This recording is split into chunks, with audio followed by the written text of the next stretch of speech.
Hello and welcome to this video summary. I will be discussing our study titled Patterns in Firms' Inventories and Flexibility Levels After a Low Probability High Impact Disruption Event.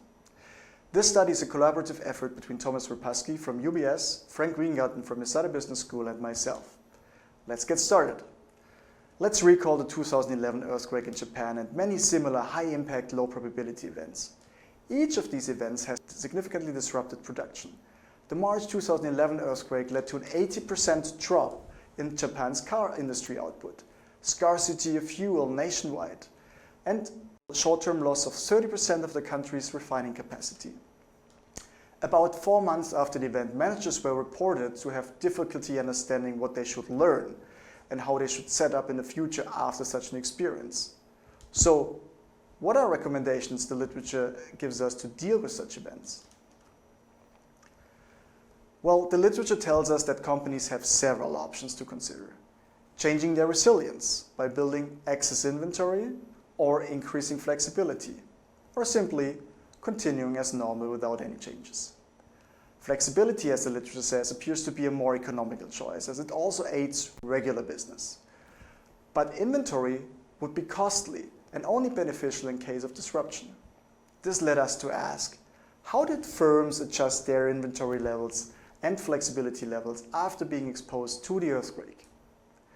To answer this, we collected data from about 14,000 manufacturing firms worldwide and examined their post-event behavior in terms of inventory and flexibility. Intriguingly, our first rough analysis indicated that firms with high Japan exposure appeared to start increasing their inventory and flexibility. However, the buildup of inventory seemed counterintuitive and uneconomical to us. This finding prompted a more detailed analysis. In the detailed analysis, we compared firms with varying levels of exposure to Japan, treating the event as a quasi-natural experiment. Our findings showed that many firms increased their raw material inventories for the long term, and operations became more flexible for the short term. And firms that tend to avoid risks showed bigger changes, which is kind of intuitive. But interestingly, firms with already high inventories increased them even further, which is likewise counterintuitive. If you already have high inventories relative to your peers, why increase them further? So, moving on to the key implications. Our findings urge managers to re-evaluate their response strategies to large unexpected events. We found that adjusting inventory strategies post the Japan disaster led to a substantial decrease in profits between 17.5% and 23.1%. This highlights the need to explore the cost effectiveness of such strategies.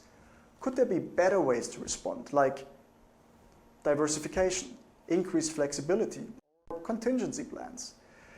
These findings prompt several new research questions centered around understanding the behavioral and economic drivers of these strategies. We hope that our efforts have sparked the interest of many in the field and in academia to look more closely at what companies should and should not learn from high-impact, low-probability events. Before we conclude, we would like to express our gratitude to department editor Johnny, the senior editor, and 2 reviewers for their valuable feedback. We are also grateful to Mehdi Sagar and Kondagar Hadi for their assistance with data collection. And thank you for viewing this video. We hope it has provided you with valuable insights and encourage you to delve deeper into our full research paper to look for intriguing new research ideas emerging from our study.